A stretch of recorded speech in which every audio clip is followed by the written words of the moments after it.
Okay, let's get it started right away because we've got a lot to do today. A lot to do.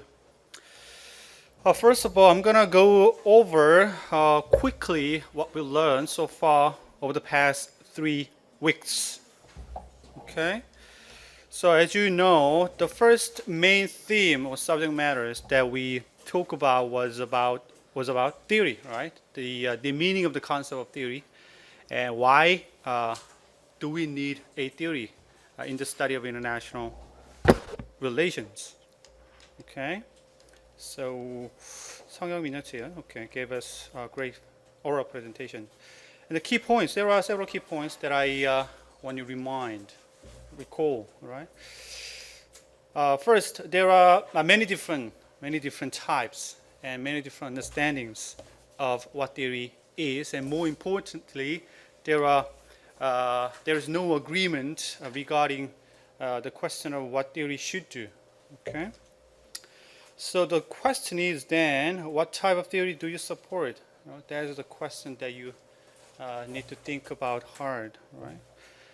And in the process of thinking about what type of theory you would like to support, you also need to think about the fact that we need to embrace a pluralistic understanding of theory. Although there is a dominant understanding of what theory is and what theory should do in the field of international relations, which is often characterized as explanatory theory aimed at explaining, why things have happened in that way, why states behave as they do in the complex reality underlying international politics. Explanatory theory basically tries to provide us with the generalizable causes, of state behavior in international affairs, with the ultimate aim of making predictions, about what states are likely to behave under certain circumstances. So explanation, generalization, and predictions. What explanatory would like to achieve. And that is the mainstream, mainstream or dominant view of what theory is and what theory should do. Having said that, in other words, although there is the dominant, mainstream view of what theory is, that does not mean that you have to follow. You have to accept the mainstream view of what theory is. Instead, you have to think about yourself, what type of theory you'd like to support, what type of theory you think would be more suitable for understanding and enhancing international affairs. Right? So, meaning that you, as students of international relations, need to embrace a pluralistic approach to the understanding of international relations theory. And even if there is a particular type of theory you support, even if there is, if you follow explanatory theory or normative theory, that's okay. But on the other hand, you have to accept the fact that there are various different types and accounts of what theory should do. And also you have to accept the fact that they have all their own values. They have to be valued in their own terms. So you have to work with multiple accounts of theory in the field of international relations. And this has to be the first step. As I emphasized before, this has to be the first step for the study of global politics in order to have a constructive dialogue, right?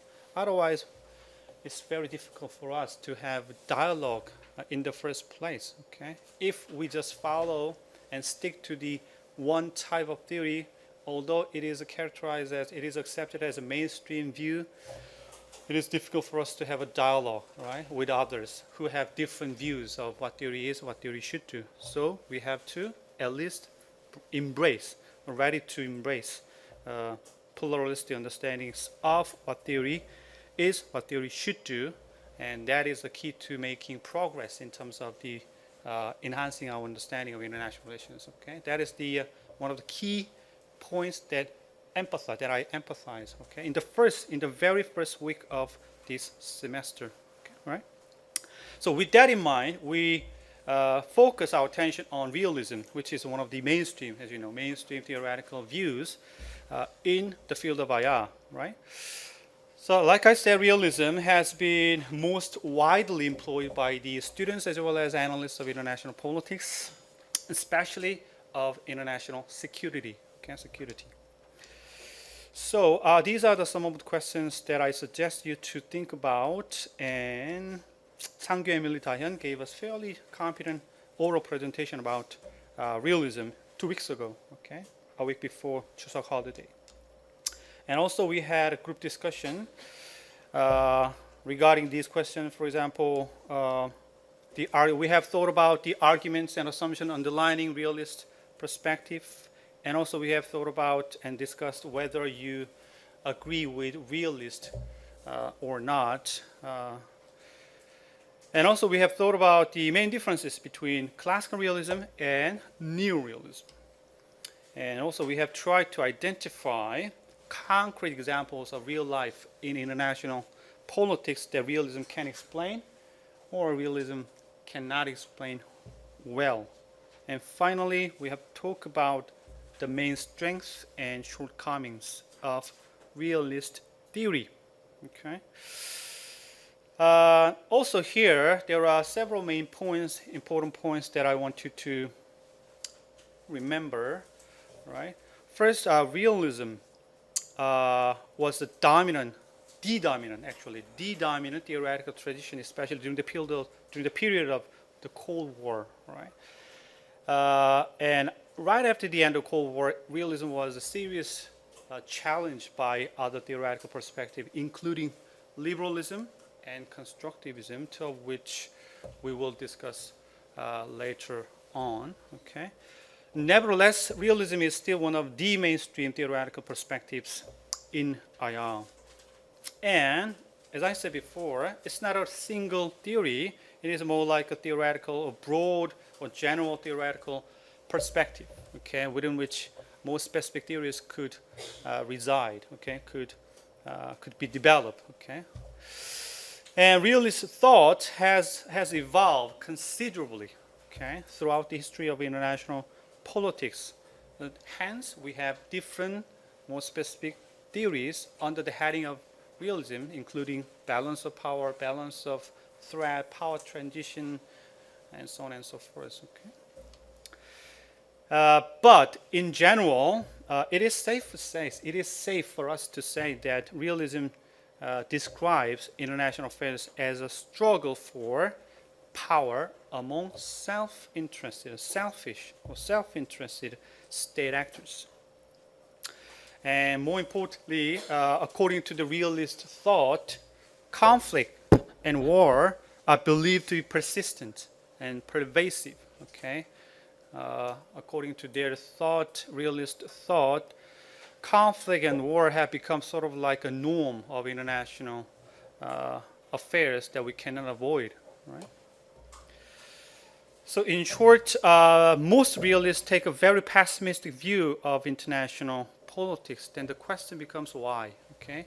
Why do they have a pessimistic view of international relations, believing that it is almost impossible for any state or international institutions to get rid of conflict and war from the realm of international politics, right? The question becomes why.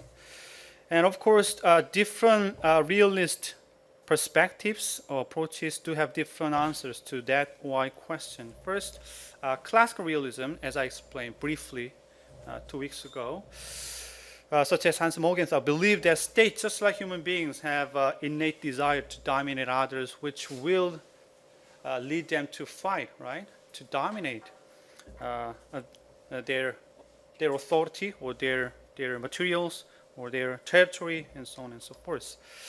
So according to classical realism, because the desire for more power and desire to dominate others is planted in the nature of human beings, states, just like human beings, continuously engage in a struggle for more power and struggle to increase their capability and power and influence. Okay. So in summary, classical realism explains conflictual behavior by human aggressiveness or human failings or human selfishness. Okay, so for example, war. Why war occur? Because the people making foreign or security policy are sometimes very bad and selfish and aggressive. Okay, the main cause is often found in the nature of human beings. So simple as that. Although the logic behind classical realism is a lot more complicated than it sounds, but roughly speaking, it is fair to say that classical realism focuses attention on human nature when it comes to trying to understand why international relations cannot avoid war and conflict. Okay. By contrast, okay, 여기죠. 여기서부터 이제 시작을 했었어야 되는 건데 쭉 한번 정리해줬고. By contrast, the new realism, particularly advanced by Kenneth Waltz, ignore human nature, okay, the human failings or human selfishness or human aggressiveness, and instead focus on the effects of international system. Okay, so they turn their attention from human nature to the international system, the effects of the structure of the international system. So more specifically, in Theory of International Politics, which is a book published by Kenneth Waltz back in 1979, Waltz argues several very important and powerful points and arguments as follows. Okay? First, the international system is anarchy. That's the fact. Okay, and both classical and new realists agree on that. Okay, international system is anarchic system, meaning that there is no central authority to protect states, okay, from one another, and this will bring about the principle of self-help. Right. So at the end of the day, it is the state responsibility for their own survival. So no one, no state, no institution can guarantee our survival in such an anarchy international system, right? It has to be us, ourselves, who protect our, authority, our autonomy, our survival in the international system because of the anarchy, right? So that's the first key assumption or arguments made by Kenneth Waltz, as well as other new realist scholars. And the second point is this: because of the anarchy, states are the main actors, right? States are key actors, right? Again, there's no central authority, there's no higher authority or entity sits above the states, right? So basically, states are or become the key actors of international politics.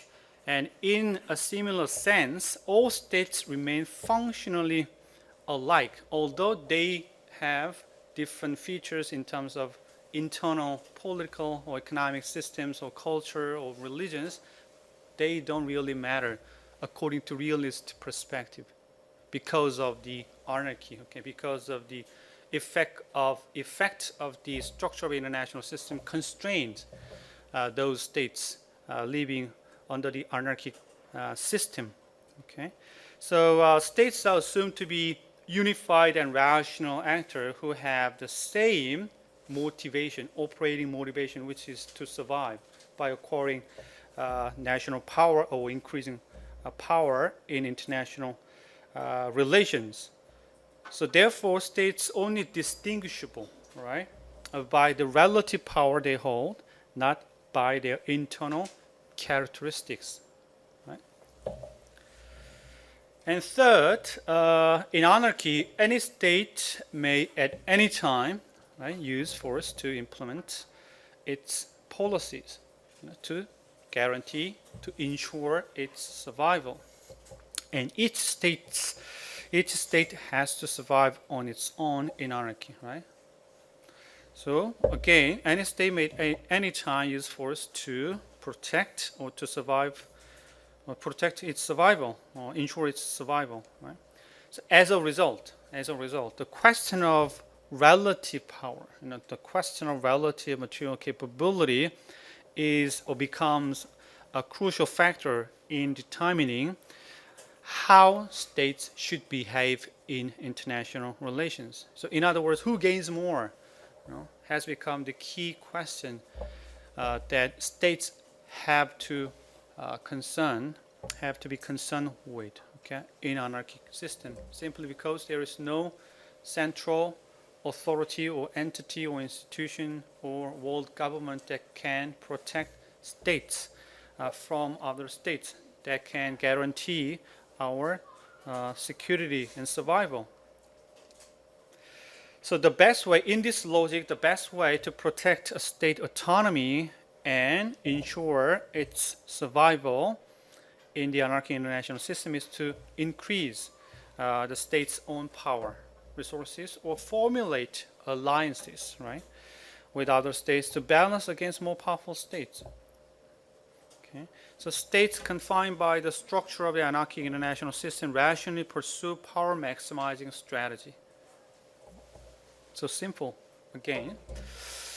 But, okay, this condition, states confined or constrained by the anarchic international system rationally pursue power maximizing strategy to ensure their survival. And this condition will, according to realism, lead to security dilemma and arms race, okay, which are the key factors that cooperation between states are unlikely. Okay, security dilemma and arms race, and even these conditions could lead to conflict and war, just by the small case of misperception and misunderstanding. Right. So let me give you a very interesting and powerful example here. So Japan, okay, Japan. Just think about it, if Japan increases its power, right, by purchasing more ships and fighter jets and tanks and increasing its number of armies, right? And even if they argue that it is just for defensive purpose, right? Japan will gradually or rapidly become stronger, right? And therefore neighboring countries, just as, for example, South Korea, will eventually become more vulnerable, or at least we will feel more threatened by the increase of power in Japan. Right? And this will lead us, with South Korea, to increase our own power resources as a counterbalancing behavior against Japan, right? And then Japan will do the same, right? Because South Korea increases its power relative to Japan, Japan will feel threatened by the behavior of South Korea. Hence, Japan is likely to increase again its power relative to South Korea, right? And this will lead to, again, security dilemma and arms race, right? And another interesting example is this. There was the collective opposition of 33 realist scholars of international relations against the U.S. decision to go to war against Iraq back in 2003. Okay, so why did they oppose? The realist scholars, including Kenneth Waltz, including Stefan Walt, including John Mearsheimer, all of them oppose U.S. decision to go to war against Iraq in 2003. Why? Just think about the logic here. Why did they oppose? What were they worried about? Were they worried about the defeat, the possible defeat, the U.S. defeat in Iraq? No. Exactly. That's right. So they were not worried about the possible defeat of the United States in Iraq. Quite the opposite is the case, right? They exactly expected that U.S. will, as Sung-Hyun said, will have victory, sweep victory in Iraq.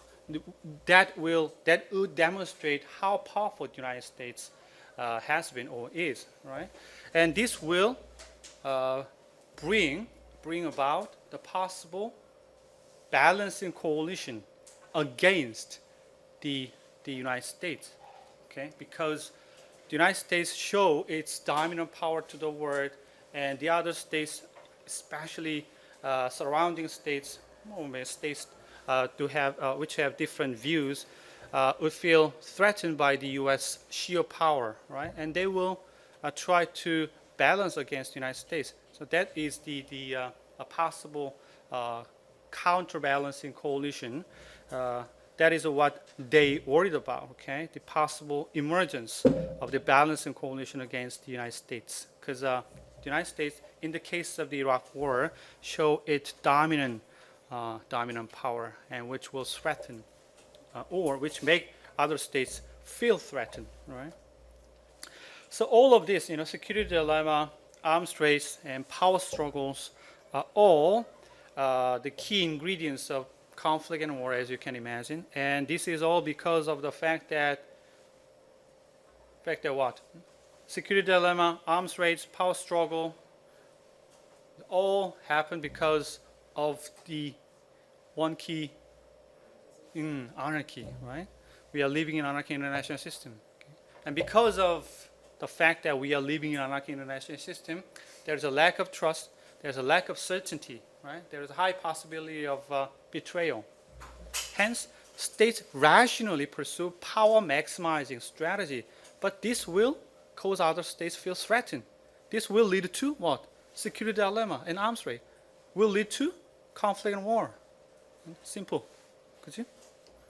So in summary, although, as I said at the outset of today's lecture, there are significant differences among variants of realism, especially between classical realism and new realism, they largely share the following views. The first, IR is anarchic system.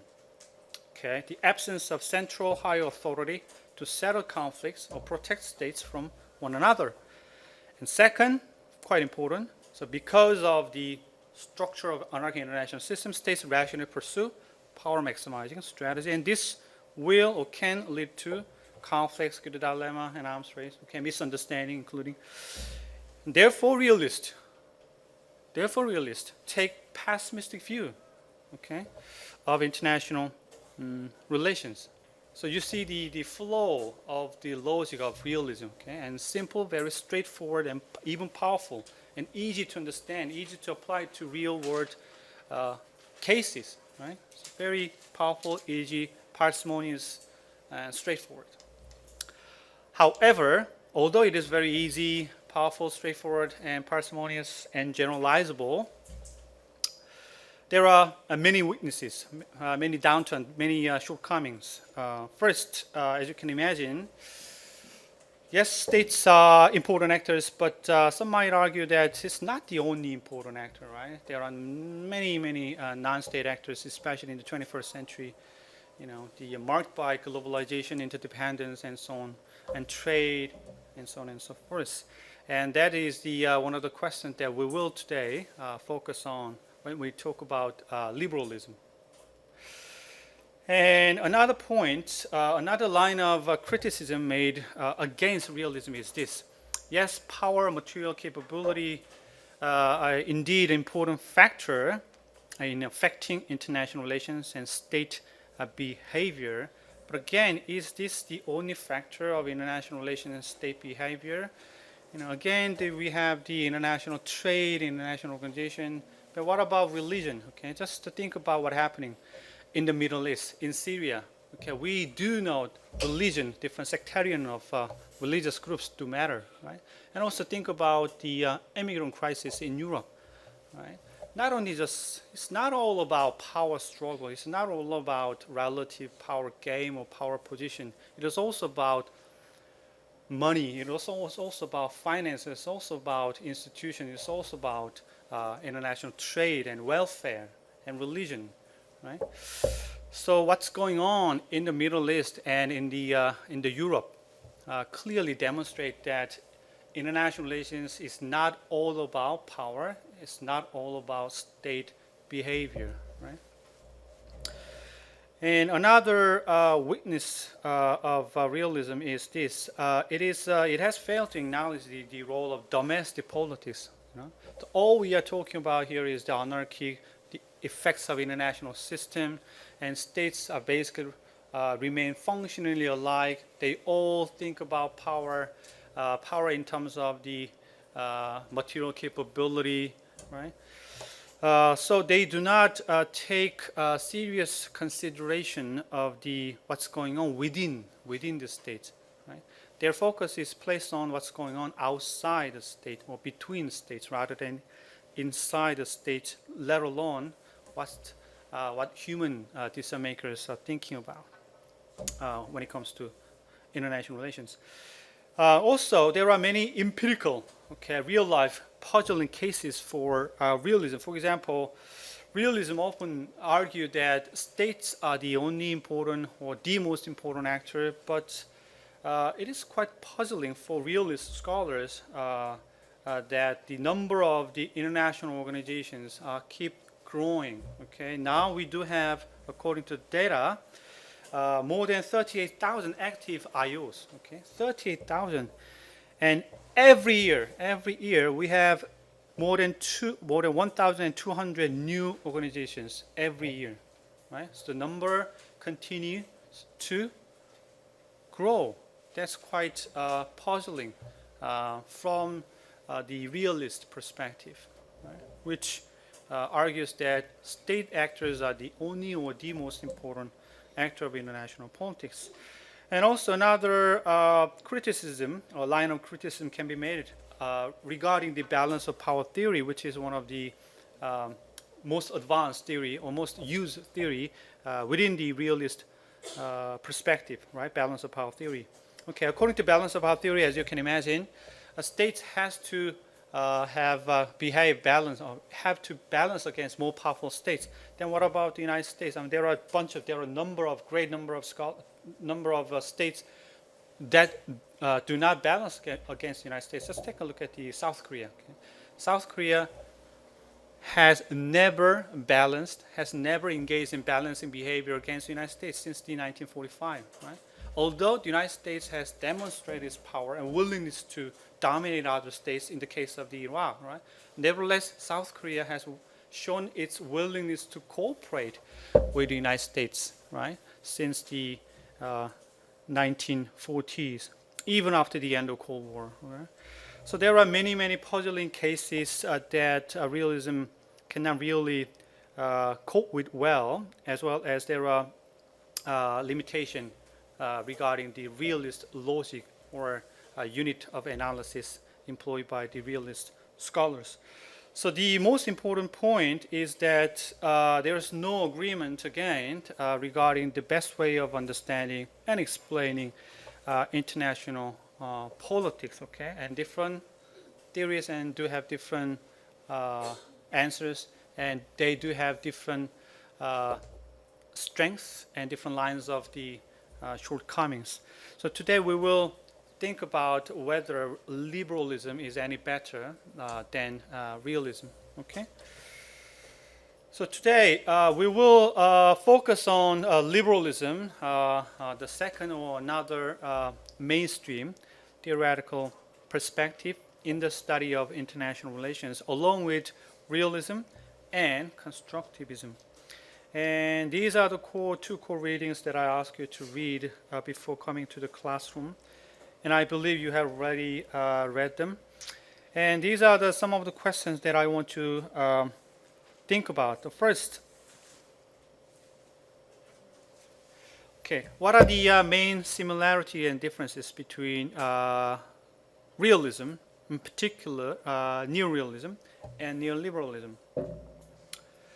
In terms of the unit of analysis, assumptions, and premises. Okay, you might find quite surprising to realize there are many similar points between realism and liberalism in terms of the unit of analysis and assumptions and premises, but do have different arguments. Okay, so that's quite amazing, right? Based on the same or very similar assumptions, they do have different arguments, different views. Although they started from the same base, they ended up with different voices. Okay, so how? What makes it different? That's the key question that you want to, or you need to find out today. And another question that I want to think hard about is this. Okay, what argument and predictions does the liberalist perspective, especially neoliberal institutionalism, makes regarding the state's behavior and international relations? So again, by the type of the question here, you can have a sense. You can sort of sense what type of liberalism is, right? I ask you, what predictions does liberalism make regarding state behavior? Right? Meaning that liberalism also concern considerably with, yeah, that's right, prediction. So hence it is another explanatory theory rather than normative, critical, whatever, right? And third, what does democratic peace theory refers to? Okay, democratic peace theory has become one of the most advanced theories in the entire field of international relations. Some might call it, it is like a law. Okay, it has become like a law, right? If there is a law in the field of international relations, it has to be democratic peace theory. That is democratic peace theory. And this is what many scholars of international relations argue. Okay, although I'm not, I do not agree with their assumption. Hence, I call democratic peace thesis rather than theory. But we need to think about what democratic theory is all about and the strengths as well as the shortcomings of democratic peace theory. And to what extent is liberalism useful in helping us understand state-to-state relations and states' foreign policies in today's world, And finally, the shortcomings, okay? As I said just before, as well as realism, liberalism does have many shortcomings and down points, okay? So these are the questions that you might want to take a serious look at or think about while listening to the presentation today. So 바로 시작해 볼까?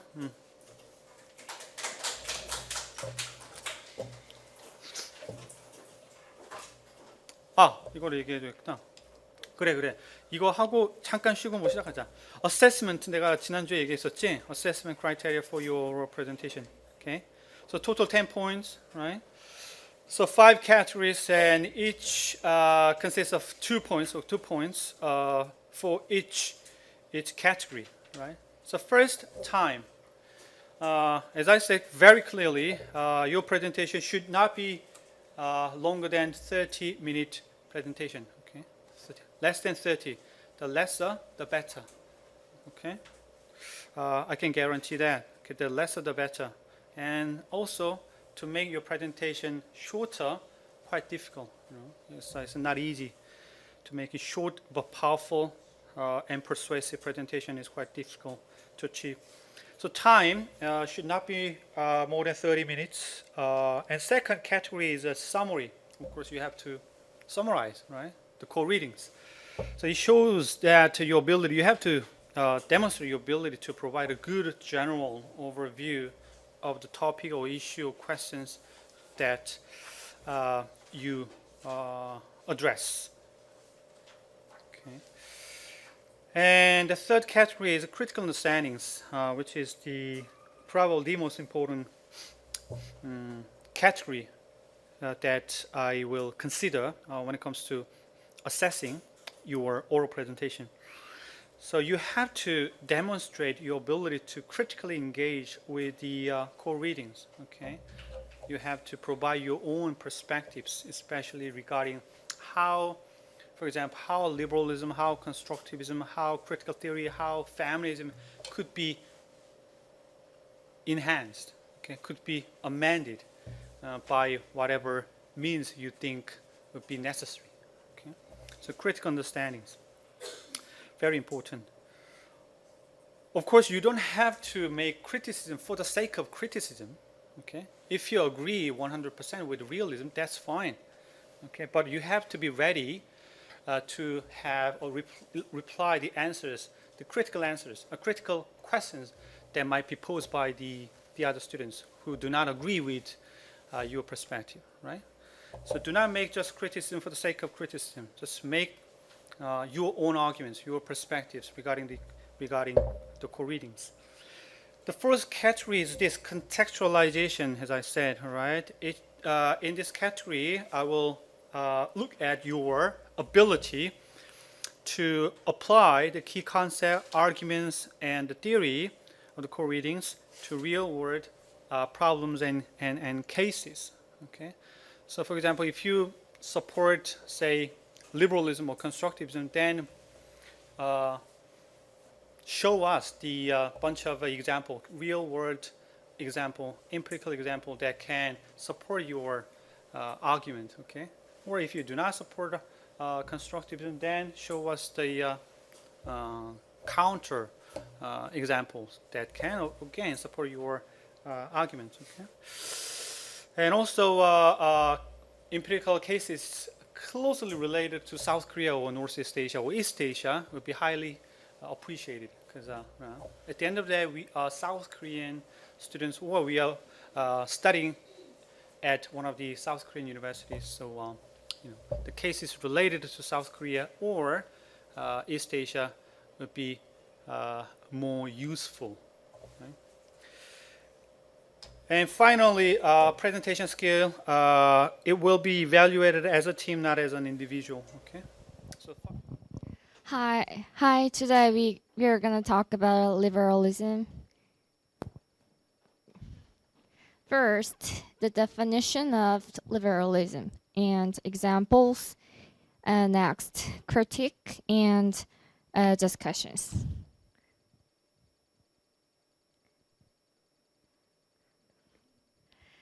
First, what is liberalism? It is kind of like combination of belief that reject power politics and relies on international cooperation. A key point is cooperation in liberalism and shared interests between actors. And in order to shape state preferences and international relations. International orders empathize the role of the international institutions and NGOs and multinational corporations, and they insist international rules and norms. But as you know, the international law has no legal force, so that is the problem, I think. And the liberalism importance is increasing by the economic interdependence between nations, because technological advance and the growth of global communications. The key concept between the liberalist and realist difference is the liberalist insist the prosperity, but however the realist think security is really important. The history of liberalism is it began during the 18th century. And liberals point out that realism failed to offer an adequate explanation for the order that reasoned within our predominantly anarchy system. And its roots lie in the broader liberal thought originating in the Enlightenment. But there is a problem.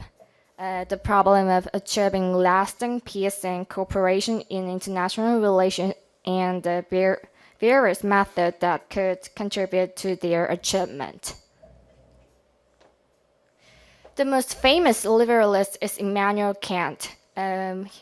He insists that independent republics should respect the same mutual responsibility and rules of law. But there is a problem, like as you know, UN has like 5 main nations, like America, China, UK, Russia, and France has their veto power. So, yeah, that is the problem. International institutions play a key role in cooperation among states. That's what liberalists believe. And there is a neoliberalism, as your professor said. You have to like compare the neoliberalism and the neoliberalism, but it's really hard, I know. They both agree that powerful states influence the information and shape of international institutions. But there is one main difference, key difference. Neoliberalism maximizes shared interest, but however, realists, they said, realize and maintain dominance. This is the end of my presentation, and the next presenter will gonna continue. Thank you.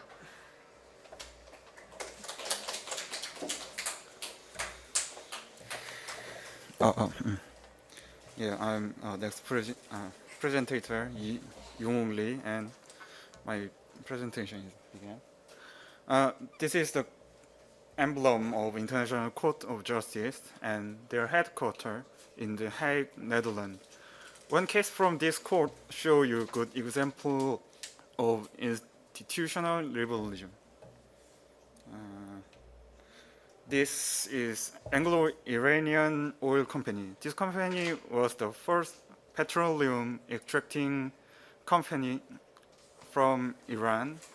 As you can see, this company is originally English company. However, in 1952, Iranian government nationalized this company. So United Kingdom took Iran to the International Court of Justice. However, the International Court of Justice decided that because Iran had conceded to International Court of Justice jurisdiction only in cases involving treaties agreed upon after 1932, and as the only treaty cited by the United Kingdom after that date was between Iran and a foreign company, not the United Kingdom itself. So it had no jurisdiction in this matter, that is Iran's original contention. After this judgment, Anglo-Iranian oil company kept in nationalized company until pro-Western government was established in Iran. This case shows you that under international order, even major powers cannot control weak nations. So I choose this example for institutional liberalism. And this is next example. Can you recognize who is?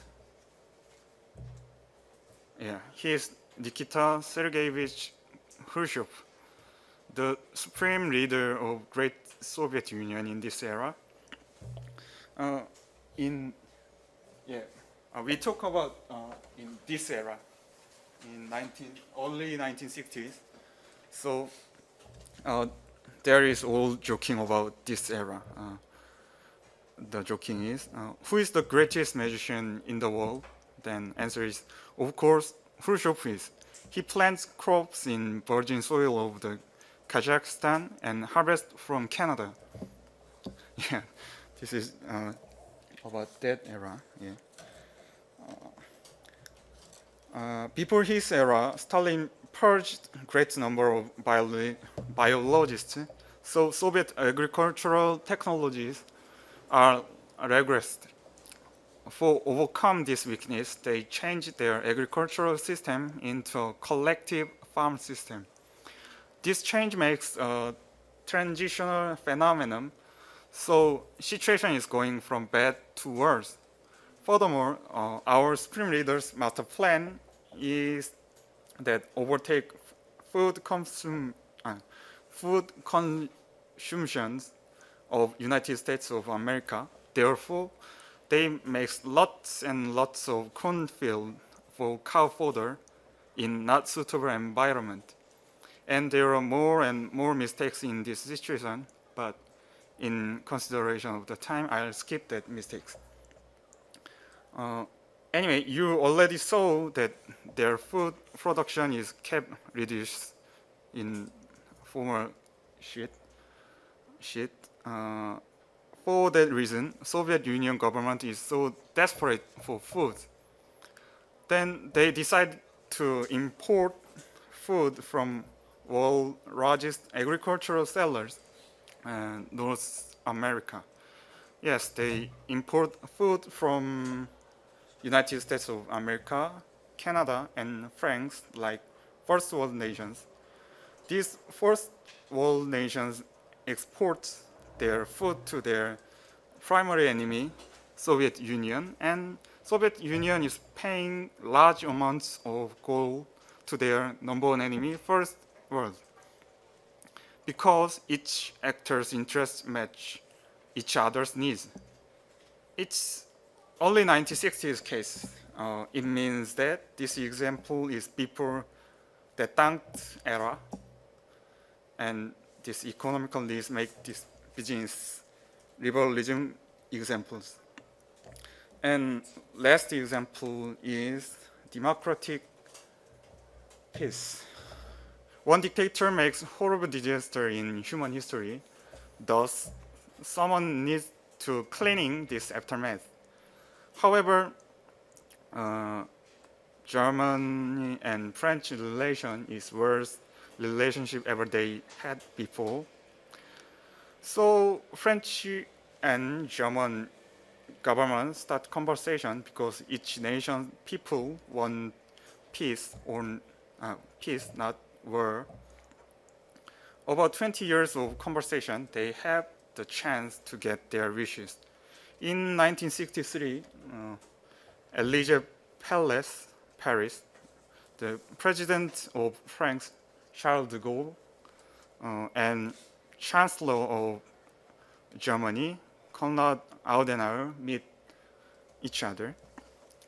This Elysee Treaty was signed in this meeting. It's a groundbreaking moment of European history. For centuries, France and Germany against each other for their king, for their emperor, and for their dictator. Then, about 20 years of conversation and this anger,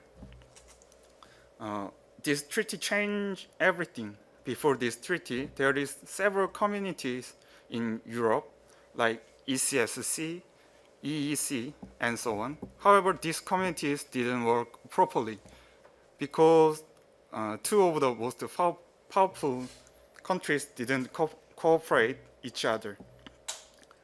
But 4 years after this treaty in 1967, these communities merged together and EC, the European communities, is established because these two nations and their rivalry relations.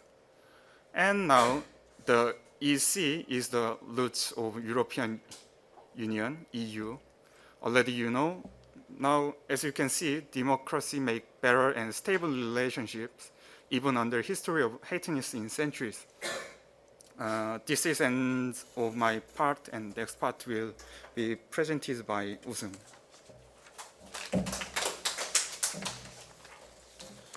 Hello, I'm Usung. I'll explain about how the realists criticize liberalism and vulnerable points of its theory. There are three critical points the realists focus on to criticize liberalism. These are basic tendencies of human nature, national security interests, and economic cooperation. First, the realist would question, people want always cooperation and peace? The answer is no. Human beings are very complicated. People cannot be defined by just one tendency. Liberalists underestimate the conflictual aspects of state interests and the power of nationalism. In history, there are a lot of wars to get the state interest. Critics of liberalism can also raise a question. States really pursue cooperation for collective interest? The answer is no. Maintaining long-term cooperation between nations is more problematic than liberalism implies. Although UN is an organization for cooperation world.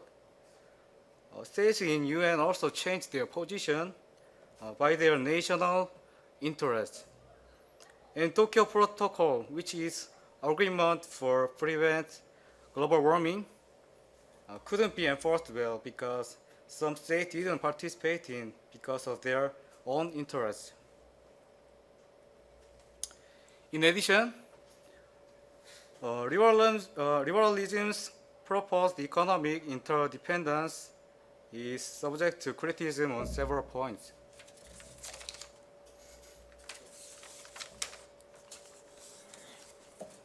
Realists are more skeptical about the long-term success of the converging state interests.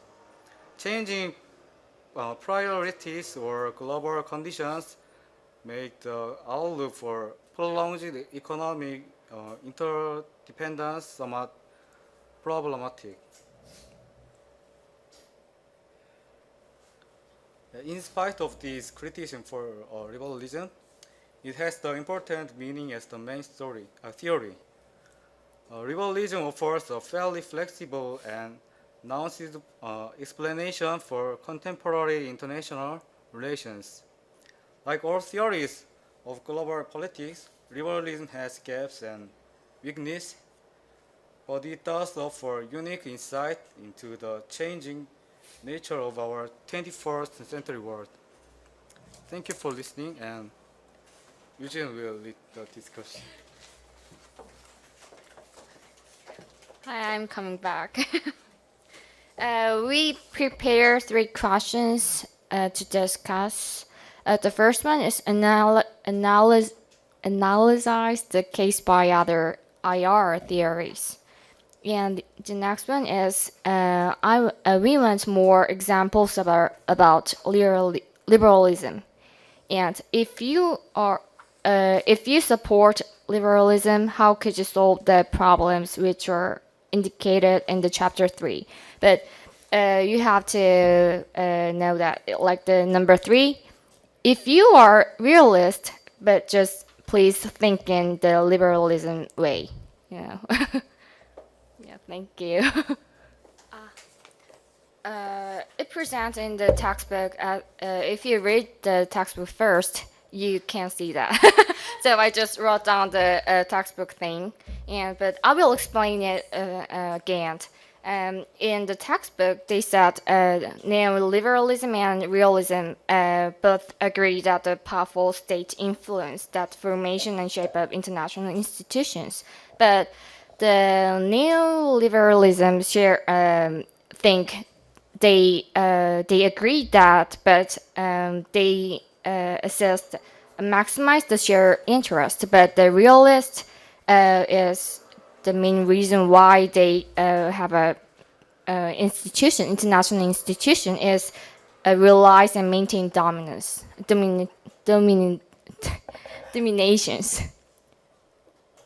You can see in the textbook. If you need more explanation, you can find it.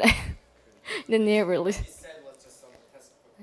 이거의 메인 포인트는, 그러니까 처음에 리얼리즘이 인터내셔널 인스티튜션들을 거의 다 약간 부정했잖아요. 근데 이제 네오 리얼리즘 같은 경우도 이제 인정을 한다 이 얘기예요. 그런데 이제 그 둘의 차이점은 그러니까 둘 다 인정은 하지만, 그러니까 참 리버럴리즘도 그냥 평등하게 이런 인터내셔널 인스티튜션에서도 평등하게 그런 역할을 가지고 있다라고 생각을 했지만, 근데 이제 그 힘의 논리를 약간 인정을 하는 거예요. 여기서 메인 포인트는요. 그리고 근데 그 이제 인정을 하지만 그 이유는 다르다. 그러니까 이런 거를 설명하는 프레젠테이션이었거든요. 그리고 나서 그 예시는 한국어로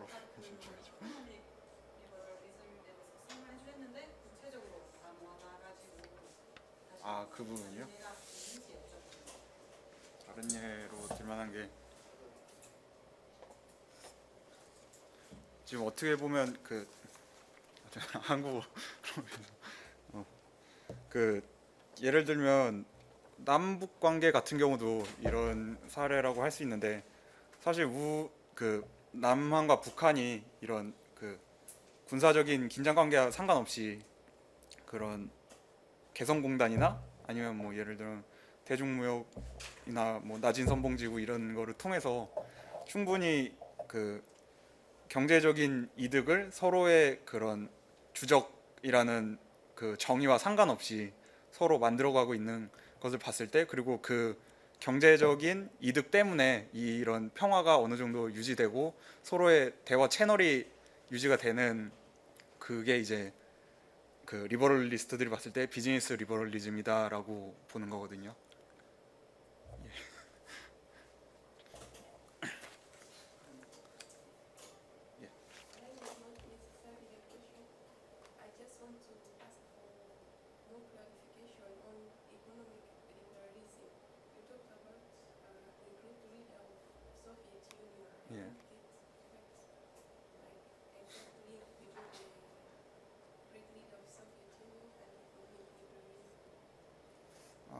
It's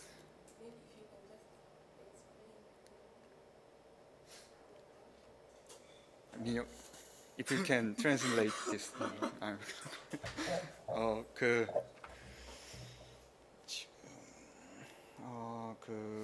두 개가 매치가 안 되신다고 하셨는데, 쉬운 얘기로 지금 방금 전 예시를 들었던 그 북미권과 프랑스, 그러니까 국제적으로 농업 대국인 이 국가들이 소련이 지불할 금액에 대해서 인트레스트를 가지고 이제 그 주적들이 사용할 군량미로서 사용될 수 있는 그 음식을 보내주면서, 그 소련 같은 경우는 군자금으로 사용될 수 있는 황금을 적에게 나눠준 거기 때문에, 이게 어떻게 보면 분명 그 소련의 그 음식이 부족한 상황을 그대로 두면 리얼리스트 입장에서는 소련의 힘이 낮아지기 때문에 이쪽의 이득이 분명한 상황에서 이 거래를 했다는 것은 서로가 경제적 이득을 보고 좀 평화적인 방향으로 모색을 했다라고 예시를 든 거거든요. 예.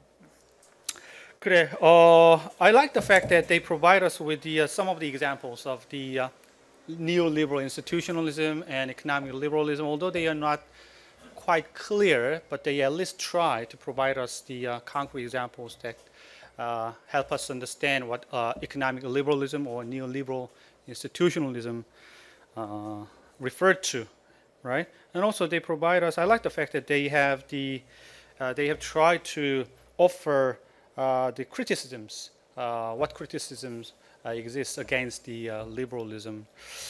But also I have to point out that the provided summary was not clear enough, right? I mean,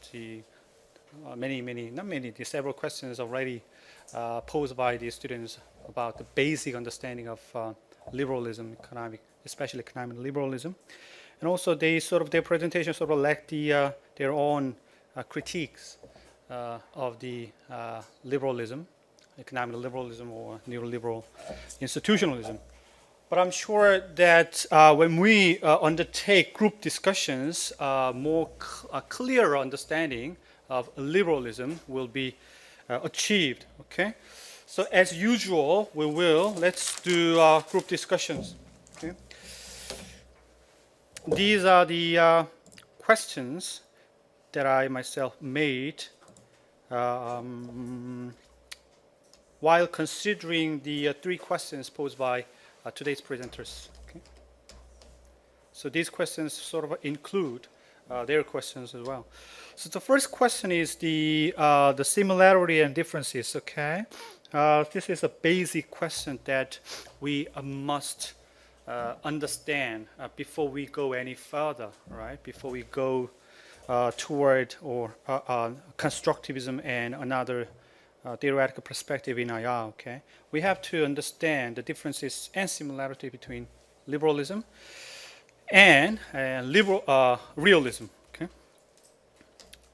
and the second question that I want you to think and discuss is this: do you think international institutions and international or regional trade are important in world politics? Okay, I'm pretty sure some of you or all of you are already aware of the fact that the TPP, right? TPP was officially agreed and will be launched quite soon. So think about or try to find out the specific cases or areas in which those institutions or trade will and have been playing significant roles in affecting international political games and orders. Okay? And between realism and liberalism, which is, do you think, more useful in helping us understand and explain international relations? And final question is the shortcomings of liberalist approaches, especially democratic peace theory and neoliberal institutionalism. 다 알겠죠? 그리고 여러분들 토론하다가 막히거나 궁금한 게 있으면 언제든지 손을 들면은 내가 여기를 잠깐이라도 벗어나서 알려주고, 만약에 그게 안 되면 언제든지 이메일을 보내거나 찾아올 수 있도록 하세요. 오케이, 상규. 상규. 그다음에 알렉시스 헤주스 맞죠? 헤주스지? 헤주스 미안해. 알렉시스 헤주스, 그다음에 상규, 유진, 형원 이렇게 will be team A. Okay. And 재현, 미나, 에밀리 and 성현 이렇게 팀 B가 되겠고, 키키, 민혁, 레나타, 상희 그리고 우승 이 팀 C고, 다현, 진솔, 성천, 용욱 팀 C가 돼서 팀 D가 돼서 토론을 하도록 하겠습니다. 이름 안 부르는 학생이 아마 있을 거예요. 이름 안 부르는 학생은 잠깐만 기다리거나 이 앞으로 나오도록 하시고, 자 시작해 보자. 화장실을 만약에 갔다 오고 싶은 사람은 갔다 와도 돼요. If you want to go to the restroom, then go ahead. So the principal goal of states is to survive, right? As Minhyuk has just said.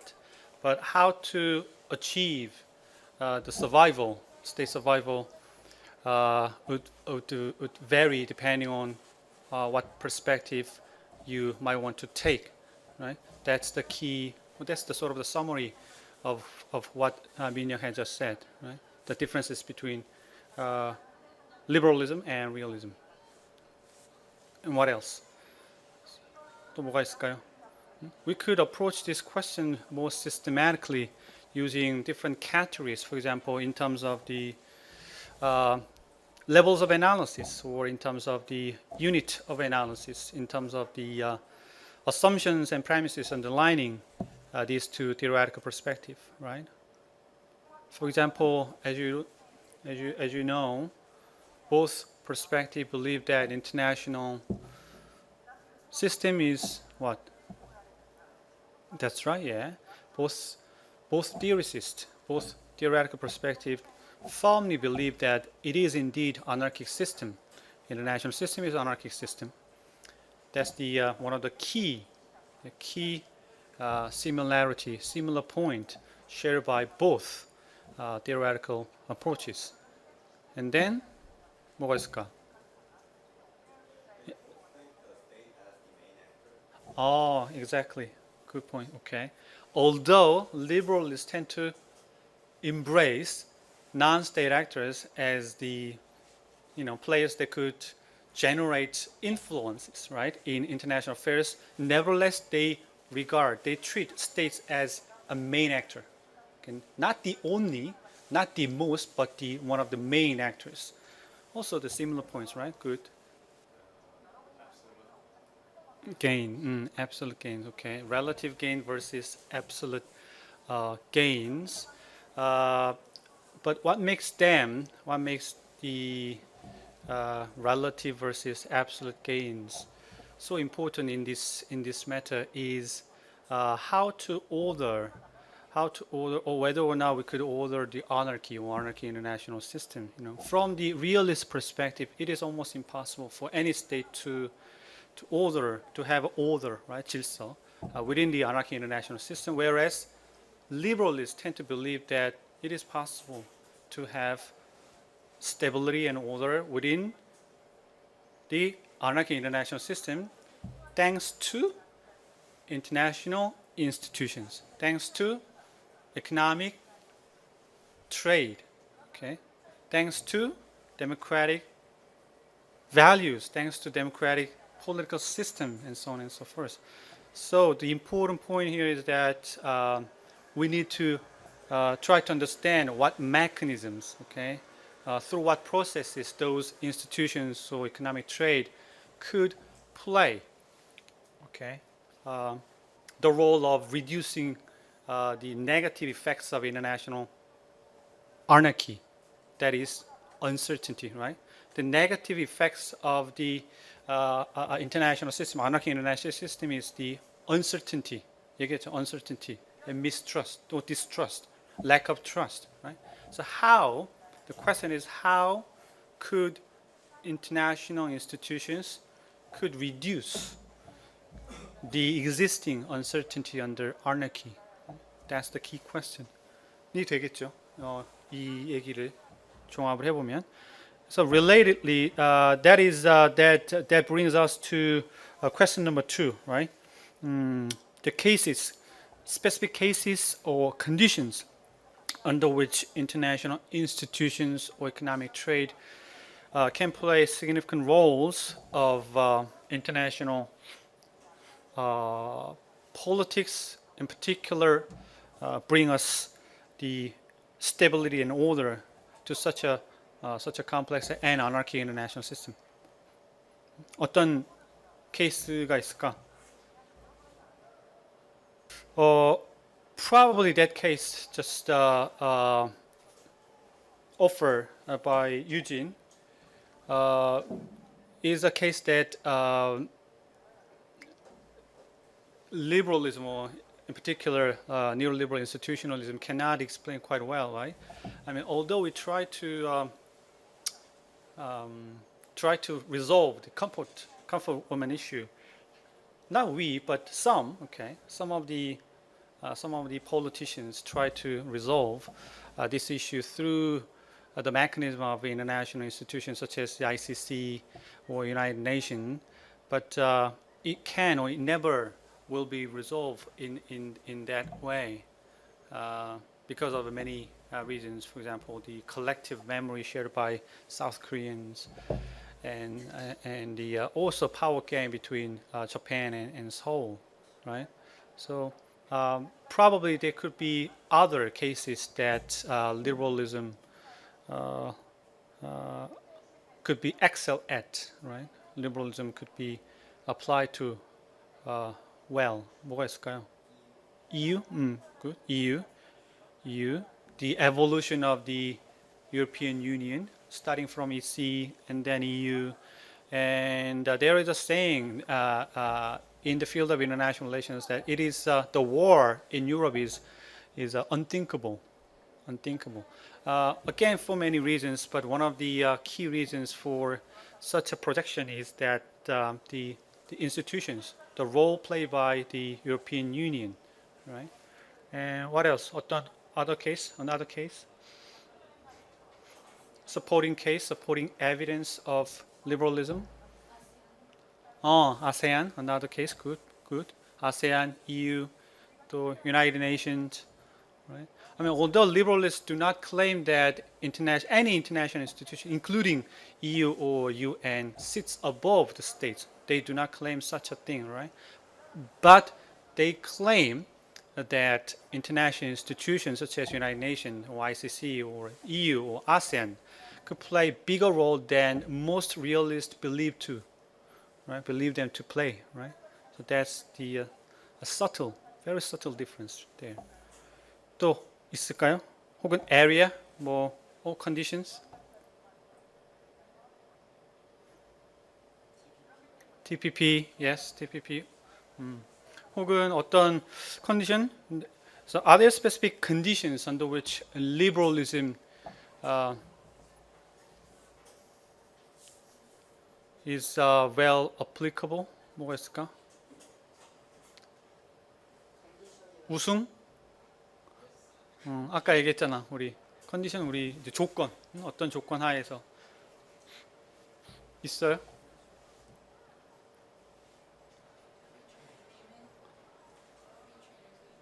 Free trade agreement, yes, it's more like a specific case, right? The supporting evidence of liberalism or economic liberalism. So think about it. Think about the specific conditions under which liberalism is very well applicable. Because as I said to that group, if you think hard about the specific conditions, then you could make a more specified applicable theoretical conditions of liberalism. In that way, you could improve the liberalist theory, right? Although liberalist theoricists, okay, liberalism in general, try to maintain and develop general theory. Okay, like I said in the first week, explanatory theory is one of the key goals of explanatory theory is to have generalization. Okay? Generalization. So they try to become a general theory that could be applied to a number of different cases and a number of different conditions, right? But when it comes to the real life, right? Real life, there's such a general theory. We are talking about social and political life here, right? In which complexity and variety are pervasive. So therefore, in understanding of real life, we need to specify such a general theory, although IL scholars try to achieve generalizability. Okay, so in that sense, I want you to think hard about the specific conditions that liberalism could be applied more well, right? Okay, two. Multipolarity, good.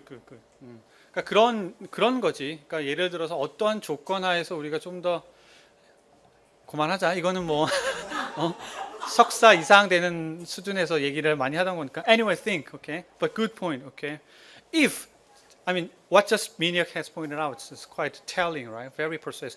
If we are living in multipolar world, then liberalism could be more useful than realism. That is what I expected you to come up with. Okay, so if you have to think hard about if conditions, if, right? Specify. Okay, finally, okay, question number 3, right? Between realism and liberalism, which one is more useful? Do you think? 누가 얘기해 볼까요? Finally, question number 3. Then I will let you go home. Okay, before I let you go, just quickly 2 points. The first, when we try to compare different theoretical perspectives, we could use two sort of ways, okay, two methods. First, you could try to find out examples, concrete cases, empirical cases that could support for or support against the theoretical perspective that you think it is better than the other. And the second is the just take a close look at the internal logic, whether it is consistent or not, and whether there is the hole in the logic of the theoretical perspectives you would support. So logic first. The first is the cases, and second is a logic. Okay. That's it today. I will give you overview, summary of the liberalism next week when we meet next week. 그래. 혹시 구성주의에 우리 결정했니? 안 했지. Okay. If there is anyone who would like to give a presentation about constructivism, come forward. Please come forward.